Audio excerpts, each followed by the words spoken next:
melihat anak-anak seperti itu, hati kami sangat terharu ya.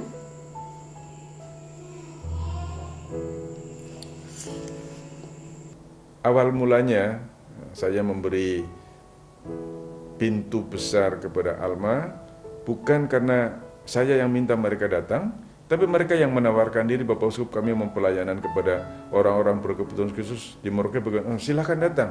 Kapan mau datang? Lebih cepat lebih baik. Nah, mereka lalu beberapa minggu sesudah mereka berdiskusi, tidak lama sesudah mereka menelpon saya, mereka lalu ambil langkah untuk segera datang mengadakan pelayanan di sana.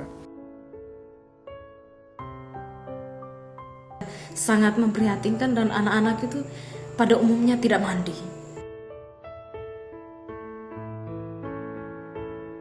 Nah, pertama-tama mereka datang itu untuk menolong orang-orang sakit, ya. Orang-orang sakit yang dalam bahasa sekarang itu orang-orang yang berkebutuhan khusus, baik mulai dari anak-anak, bayi-bayi, bahkan orang-orang yang sudah terlanjur bisu tuli, lalu yang lahir tanpa keluarga, itu mereka tolong. Nah, ketika mereka mengadakan aktivitas untuk menolong orang-orang yang berkebutuhan khusus itu, simpati dari masyarakat atas orang-orang yang bekerja untuk menolong ini menjadi sangat besar ya. Ternyata banyak juga di Merauke itu dan daerah-daerah sekitarnya orang-orang yang berkebutuhan khusus. Banyak yang disembunyikan, yang disimpan di mana karena malu hati atau tidak bisa merawat mereka, diserahkan kepada suster-suster ini, termasuk anak-anak yang kekurangan gizi, itu ditolong betul-betul sampai anak-anak ini bisa hidup dengan baik. Selain bidang pelayanan orang-orang yang berkebutuhan khusus ini, mereka juga sudah dilatih untuk pekerjaan sosial, ya, melatih orang-orang ini untuk bikin kebun, untuk kebersihan rumah apa semua, dan mereka juga dilatih untuk menolong pelayanan iman apabila pastor-pastor tidak ada di tempat, ya, di pelosok-pelosok mereka berani untuk tinggal di rumah-rumah, termasuk juga ketika Natal dan Paskah mereka merelakan diri untuk membantu pelayanan di kampung-kampung, di desa-desa terpencil supaya menguatkan iman umat di daerah-daerah itu. Nah, itulah kehadiran Alma yang saya rasakan sampai hari ini. Segala sesuatu Tuhan punya rencana, sehingga apa yang kita lakukan dengan hati yang ikhlas, dengan hati yang tulus, Tuhan pasti membantu dengan cara apapun. Mereka mulai dengan sebuah rumah kecil milik keuskupan.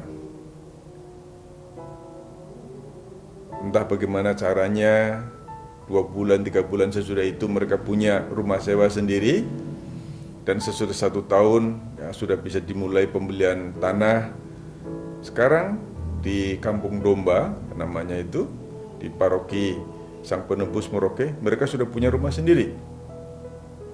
Besar, dengan luas kurang lebih 3.000 meter persegi. Bahkan di depan itu, di depan rumah mereka yang saya sebut tadi, ada satu rumah yang dihibahkan oleh seorang pengusaha untuk pelayanan kepada para lansia. Ya, itulah cara Tuhan bekerja, bukan? Ketika hamba-hambanya bekerja dengan baik, umat Allah sebagai kelanjutan dari tangan dan kebaikan Tuhan menyapa mereka, dan nyatanya bisa terwujud mereka punya apa-apa sekarang. Lalu yang kedua, orang tua dari anak-anak yang berkebutuhan khusus pun, lalu saudara-saudaranya juga simpati, termasuk orang-orang lain yang suka datang di situ menjadi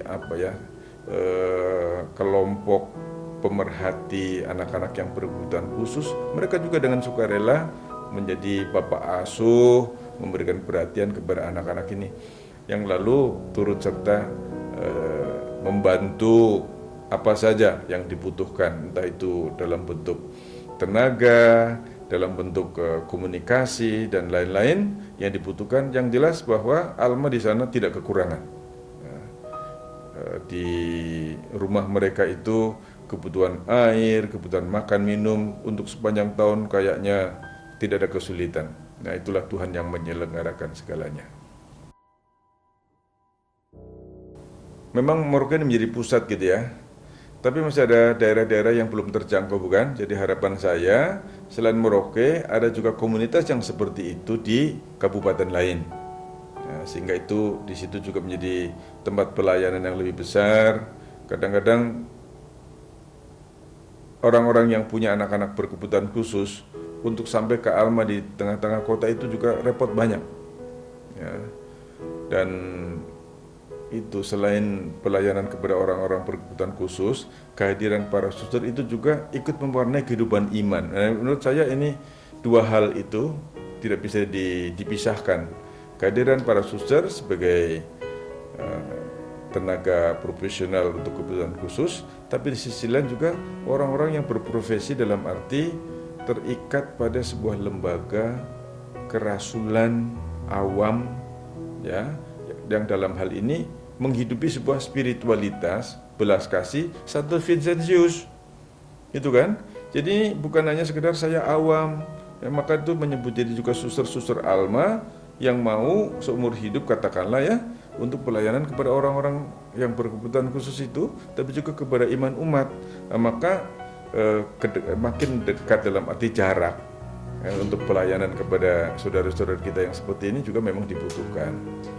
Ya, syukur sudah ada di Merauke, tapi harapan saya ke depan ada juga di 2 kabupaten lain untuk lebih besar jumlahnya, sehingga dengan begitu jangkauan kepada masyarakat yang memang membutuhkan kehadiran para imam tapi tidak bisa terbantu kehidupan imannya oleh kehadiran dan pelayanan para suster Alma.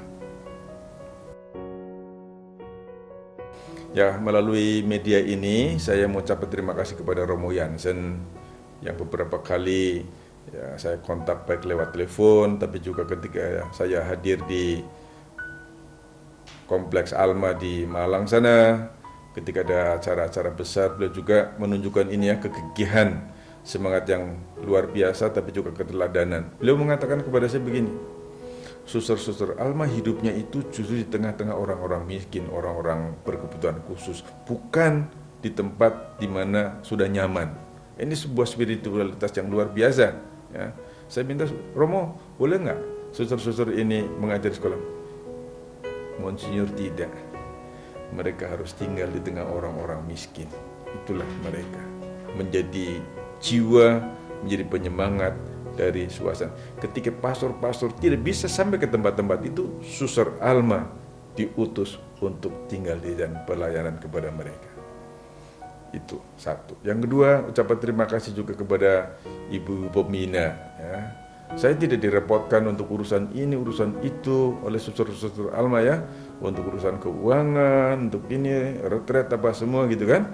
Tapi mereka atur dengan baik, apa semua suster-suster ini berjalan dengan bagus. Luar biasa nih organisasinya dan pelayanannya dalam bidang atau manajemen dalam bidang ini.